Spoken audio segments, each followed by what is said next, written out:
Good evening. Welcome to South Asia Newsline. I'm Uzma Jafri. Here are the top stories we are tracking for you on Friday, the 10th of June. Protests intensify in parts of India over controversial remarks against Islam's prophet. India-Bangladesh bus services resume after 2-year hiatus due to COVID-19. And Nepal's capital Kathmandu chokes with garbage as villagers block road to landfill. And now for all the details. Protests intensified in parts of India by the Muslim community on Friday to demand the arrest of Nupur Sharma, the suspended spokesperson of ruling Bharatiya Janata Party, over her controversial remarks on Prophet Muhammad. There were also reports of violence in some areas following clashes between protesters and the police. India's foreign ministry had earlier in a statement clarified the offensive comments did not reflect the views of the government after they also sparked backlash from several Muslim majority countries. Massive protests erupted in parts of India after Friday prayers as the Muslim community came onto streets to express outrage and demand the arrest of Nupur Sharma, the suspended spokesperson of ruling BJP, Bharatiya Janata Party, over her controversial remarks on Islam's Prophet Muhammad that they found insulting. India's foreign ministry in a statement this week clarified the offensive comments did not in any way reflect the views of the government after many Muslim countries condemned India over the remarks on the Prophet's private life during a recent heated TV debate. On Thursday, police in capital New Delhi also filed a complaint against Nupur Sharma for inciting people on divisive lines.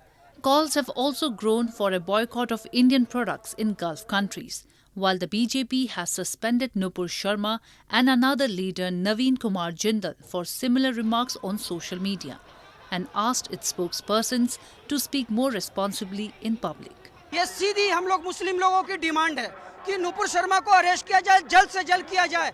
The protest also turned violent in some areas following clashes between the protesters and police. Nupur Sharma had on Sunday in a Twitter post said her comment on the Prophet was in response to the continuous insult and disrespect towards a Hindu god during the TV debate, but that she had withdrawn her statement. Many Indian TV stations regularly host debates on communal issues where Muslims and Hindu speakers shout at each other. In news from Pakistan, Pakistani police are investigating the circumstances surrounding the sudden death of prominent televangelist-turned-politician Aamir Liaquat Hussain on Thursday. His burial on Friday was delayed after the police intervened and said a post-mortem was to be conducted since he died in mysterious circumstances, but his family objected. Pakistani police are investigating the circumstances surrounding the sudden death of Aamir Liaquat Hussain, a prominent televangelist-turned-politician, on Thursday. 50-year-old Aamir Liaquat was found unconscious at his home in Karachi and was taken to a hospital where he was later pronounced dead, Police Chief of Sindh Province Gulab Nabi Memon said. His burial was on Friday delayed after his family refused an autopsy examination, while the police stopped the ceremony until a post-mortem was carried out since circumstances surrounding his death were not clear. But the family continued to object and the police asked them to approach court over the matter. Aamir Liaquat reportedly felt chest discomfort on Wednesday night but had refused to go to the hospital. He was found motionless at his house by one of his employees who called the rescue service said. In news from Sri Lanka, Sri Lankan police fired tear gas on university students on Thursday as they protested outside police headquarters in capital Colombo, demanding the arrest of leaders of President Gotabaya Rajapaksa's party, who they say planned a violent attack on peaceful protesters at 2 permanent protest sites last month. Police fired tear gas at protesting university students in Sri Lanka's capital Colombo on Thursday, as the country suffers from an ongoing economic crisis. The protesters tried to dismantle metal barricades set up by police. The police responded by firing a barrage of tear gas. The students were demanding that police stop dragging their feet and arrest the leaders of President Gotabaya Rajapaksa's party, who they say planned a violent attack on peaceful protesters at 2 permanent protest sites last month. President Gotabaya's elder brother Mahinda Rajapaksa resigned as Prime Minister last month after prolonged protest against the economic crisis turned deadly. On Thursday, Basil Rajapaksa, younger brother of the President and the country's former finance minister, announced he had resigned from Parliament, the second from the influential family to step away from government amid the crisis. The 3 Rajapaksa siblings have been key players in Sri Lankan politics for decades, but are blamed by protesters who have taken to the streets in thousands in recent months for mishandling the island nation's economy. Sri Lanka's 22 million people are suffering the country's most serious financial turmoil in 7 decades. In response to a request from the government, the United Nations on Thursday said it has launched a plan to provide $47.2 million of assistance between June and September to 1.7 million people worst hit by the crisis. The International Monetary Fund (IMF) is planning a staff-level mission in the coming weeks to Sri Lanka to engage on policy discussions on a program, the fund spokesman Gary Rice said in Washington on Thursday. Sri Lanka is in talks with the IMF for a loan package to help navigate its worst economic crisis. Sri Lanka's Prime Minister Ranil Wickremesinghe requested on Wednesday to send a staff-level delegation to the crisis-hit country as soon as possible. More on news from Sri Lanka. Sri Lankan Parliament on Thursday passed the Electricity Amendment Bill after 9 years amid the resistance from opposition lawmakers and industry trade unions. The bill, introduced on May 17 by the Minister of Power and Energy, will allow any person to apply for the issue of a generation license to generate electricity.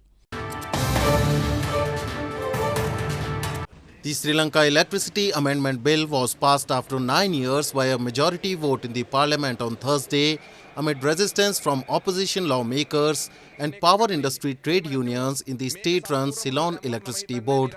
The revisions to the Sri Lanka Electricity Act were passed with 120 votes in favour of the amendments against 36 votes against them.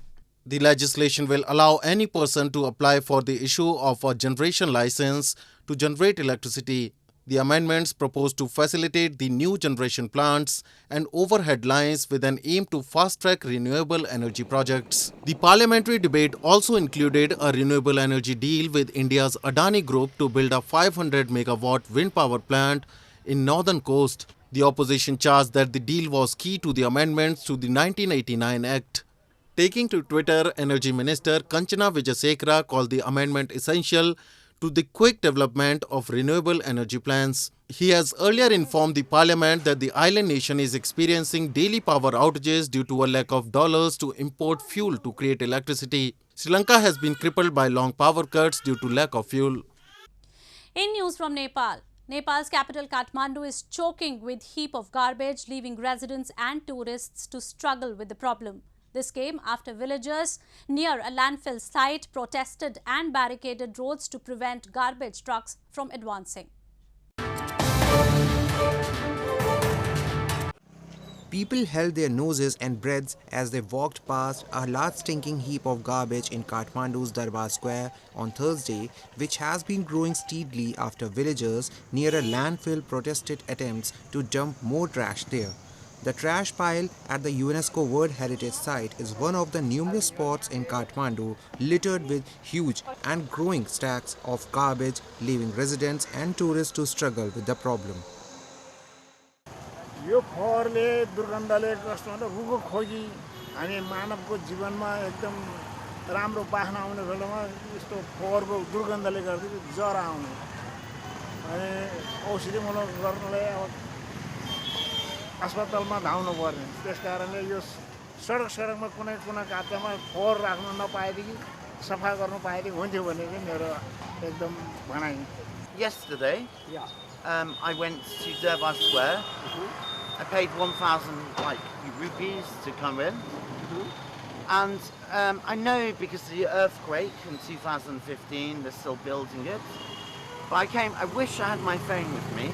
I came across a massive pile of rubbish, very big.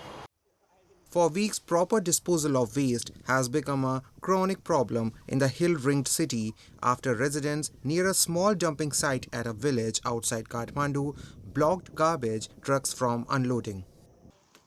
On Wednesday, hundreds of villagers, including women and children, chopped down trees and erected a barrier of rocks on the roads to Bancharedanda, forcing about 200 trucks laden with Kathmandu's garbage to return without dumping their load. The protesters pelted stones from hilltops, injuring 3 police personnel, witnesses said. Sriram Dhungana, a protester at the dumping site in Bancharedanda, said villagers would not allow trucks loaded with trash to enter, alleging authorities had done little to provide infrastructure and manage garbage. Moving on. Cross-border bus services between India and Bangladesh resumed on Friday, 2 years after their suspension due to the COVID-19 pandemic. The High Commission of India in Bangladesh on Twitter informed bus services were flagged off from Dhaka, a major step forward in enhancing affordable and people-centric connectivity. Similarly, officials in India's Tirupura state flagged off Agartala to Dhaka bus services. The development comes after the 2 existing rail services between the 2 countries resumed on May 29, while a 3rd new cross-border train was also launched this month. Many Bangladeshi citizens come to avail specialized medical treatment in India. Officials said the resumption of transport services will help boost tourism and people-to-people ties.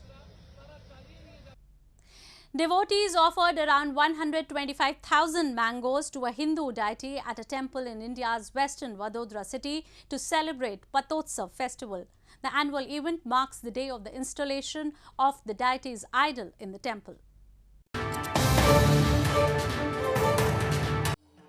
A sea of devotees, mainly Vaishnavas, on Friday thronged the famous temple of Vrajadham Haveli in India's western Vadodara city to offer thousands of mangoes to Hindu deity Thakurji, who is believed to be a form of Lord Krishna, to celebrate the deity's 23rd Patotsav.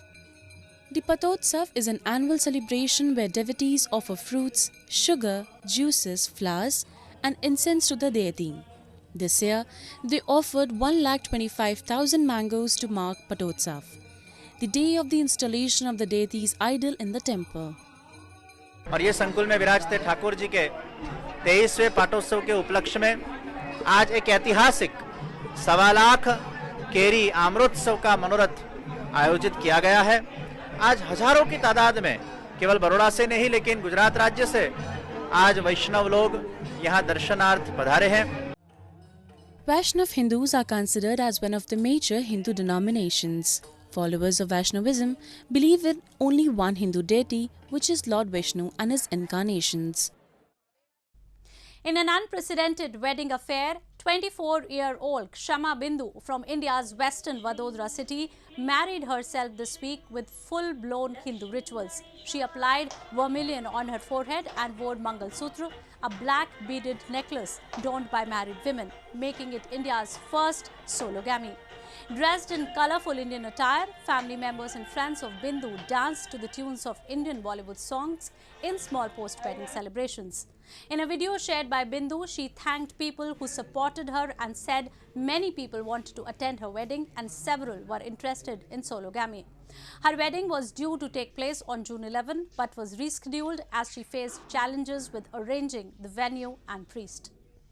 जी मैं बहुत ज़्यादा शौक थी शादी के बाद, खुशी से, शौक नहीं बोलूँगी, सरप्राइज़ बोलूँगी कि एक्चुअल में जो मुझे करना था वो हो गया, वो पॉसिबल है और वो मैंने कर लिया, तो मैं बहुत ही ज़्यादा खुश थी. Well, that's all we have for you from South Asia this evening. Now our viewers can watch the show on southasianewsline.com. You can also visit us on facebook.com/SAsiaNewsline and follow us on Twitter @SAsiaNewsline. That's all in tonight's edition. We will see you same time next week. Have a great weekend. Good night.